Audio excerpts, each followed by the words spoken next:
Hi guys, it's only been about a week since the new charm rework in the winter update, and I've probably had over 100 questions in that time asking me about what charms I should get, etc, etc. And I'm quite sick of it.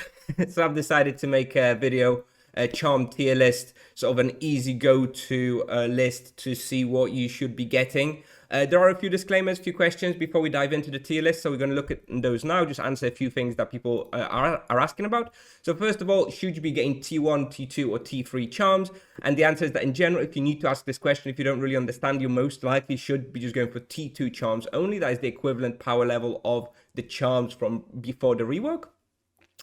T1s are much weaker and not really worth using unless absolutely desperate. In general, you should only have one T1 unlocked at any one time, and that's because you're saving for the T2 level of it and you're just using it as an extra source of minor points in the meantime. Whereas T3 are, mostly for real end game people really chasing that extra little bit of power level, or for someone who spends hundreds of levels at a single spot. If you're planning to stay, at Roshamel West from level 500 to level 1000, it may make sense to just unlock 3 charms at T3 level that are perfect for that spot and leave it as that. But in general, generally speaking, T2 is probably what vast majority of people should be looking at. Moving on, what are the best charms for XYZ level on vocation? I've had this question so many times, and I always have to say that there is and never will be an answer to this question that you can just give to somebody. It always depends on what you hunt. If you switch spots often, you will prefer more generic strong charms, or if you hunt a single spot, like I just said, you may prefer just the 3 best charms for that particular spot. For example, this question does not have a simple answer. If you're going to ask this question, you need to give more, more context. Your level, your skills, do you play solo, do you play in a team, what monsters do you hunt, etc, etc. It all has a lot of impact on what you should be getting. And finally, should you just blindly follow this tier list I'm about to show you? No, there is no one size fits all charm setup like I just said in the previous question. This tier list will take this generic approach and list charms by how versatile and usable they are at the variety of spawns, how generally powerful they are. You should combine this tier list and your knowledge of your character and what you hunt to decide what is actually best for you. However, if you have no idea about charms whatsoever, this is your first time looking at charms, simply following this tier list will probably be fine in 95% of cases, and you probably won't regret any of the charms as listed on this tier list. So it's going to be okay. It might not just be super optimal in certain cases. And finally, generally speaking, for this tier list, I do not take charm costs into account. It's because it's really hard to, account for that to make a tier list. Some people have 20,000 charm points, some people have 2,000 charm points, and obviously they'll evaluate which charms to get differently, and it's really hard to account for that. So I'm just ignoring the charm costs. I will mention, more of the expensive ones and maybe, why you shouldn't get them too early. But I mostly rank the charms by the perceived power and how useful they are, ignoring the cost. So, for example, I rate overpower very highly for like a high level knight and paladin, for example. But it costs 1500, and for like a level 2 or 3 or 400, it may make more sense to pick up like freeze and poison for 1400 total, have more minor charm points, etc, etc. So you do kind of need to keep that in mind as well, that if you're a lower level, you have fewer points, maybe it doesn't make sense to be picking up those more expensive charms. Anyway, all disclaimers out of the way, let's just jump into the tier list now. First of all, we've got major charms tier list. In the S tier, the absolute best charms that scale infinitely. Well, up to a cap of monster health, but regardless, it's Overpower and Overflux. They're 2 newly introduced charms. They scale with your amount of health and mana, which means that they only really become stronger and stronger with levels.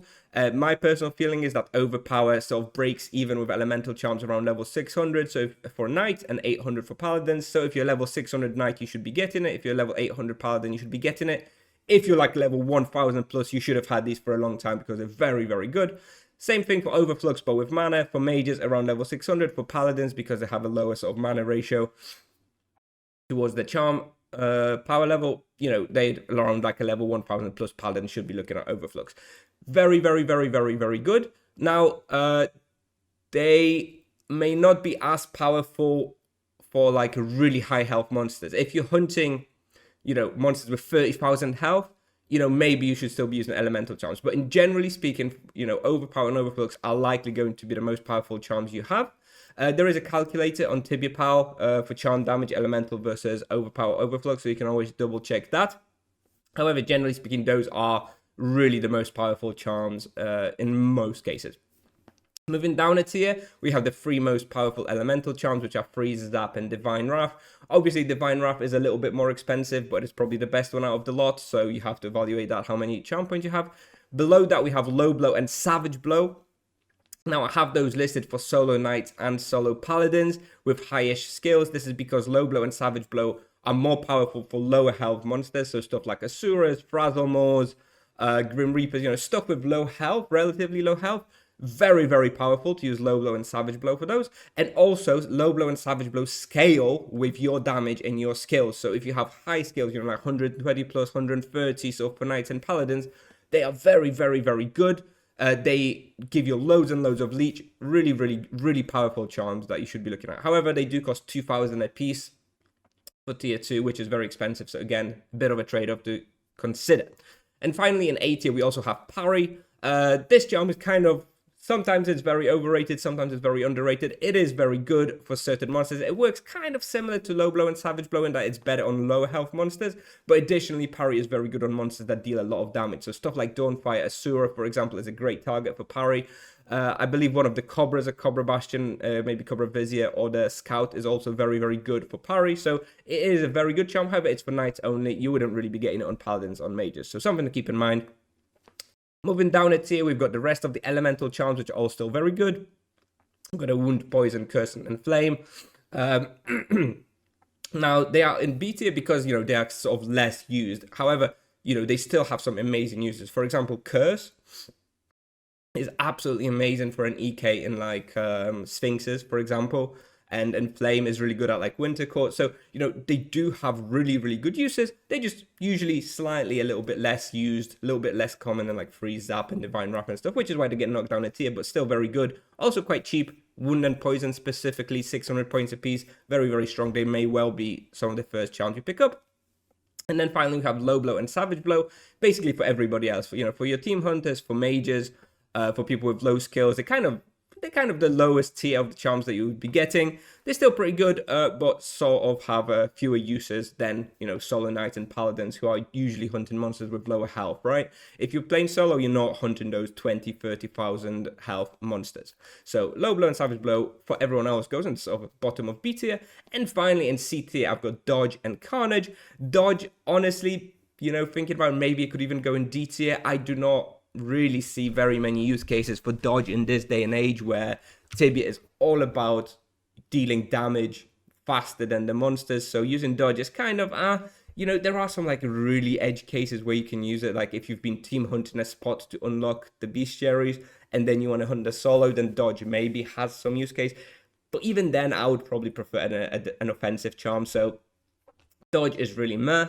And Carnage, again, it kind of has some like niche use cases. If you're hunting some hunting ground where there's a couple of monsters with really high health and like one monster with really low health, where putting like an elemental charm on that low health monster doesn't really give you anything.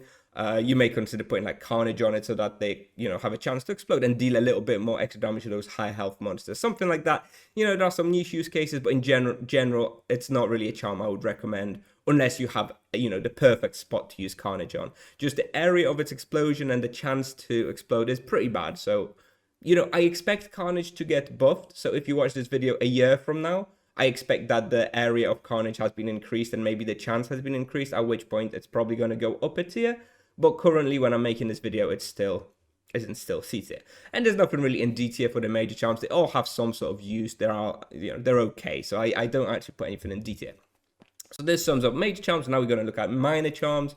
So first of all, we have 2 conditional charms in S tier. So this means you shouldn't just be getting them blindly as the first 2 charms, but you should be getting them if they fit your needs. So first of all, we have Fatal Hold.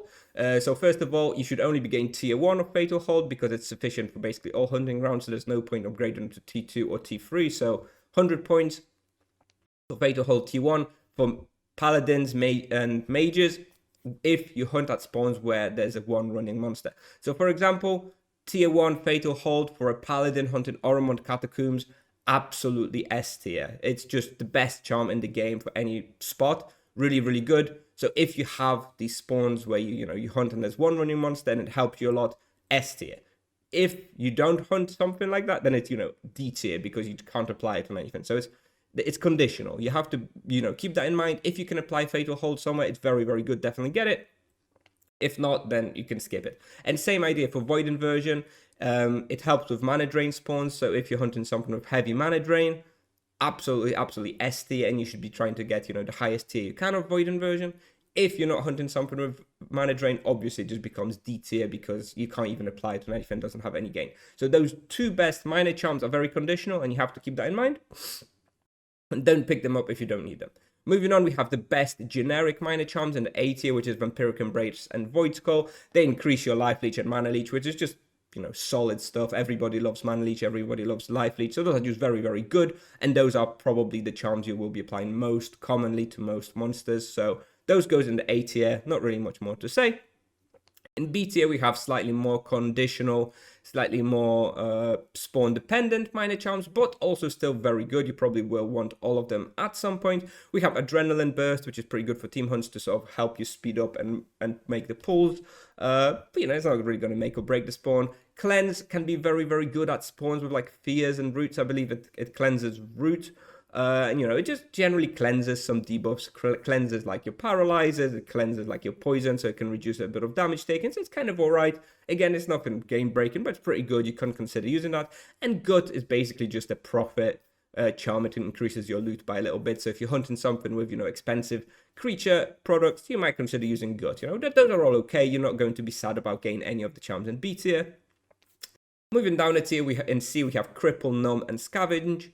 Again, Cripple and Numb kind of work similar way. They paralyze the monster. It just depends whether you hit them or they hit you. Those have the use cases, especially for like a paladin combining Fatal Hold with Cripple or Numb in like Plague Smiths, Blight Walkers, for example, like Vermin or Seals. They have the uses.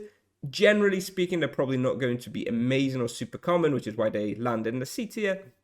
And same for Scavenge. Scavenge increases your chance of like skinning a monster or dusting a monster. Again, super niche. Not many people do that anymore. However, if, for whatever reason on your server, you're really desperate for like demon dust or vampire dust or whatever, Scavenge does have some sort of use. So, but still, it goes in C tier. It's not that great. And finally, in D tier, we have Bless. I don't really... There's one use case in the whole game that I can consider where Bless might be okay. And that is if you're going in the Soul Pit. If you're going in the Soul Pit for like some difficult monster, you may consider putting Bless as the minor charm on it. Because, Soul Pit is pretty tough. They deal a lot of damage. There's quite a lot of people die in the Soul Pit. That's the only realistic one-off scenario where I can see where it's worthwhile putting Bless on something. Otherwise, I don't see a scenario where you would be using it. It just doesn't make sense to use it. So there you have it. We have the major charm list, minor charm list.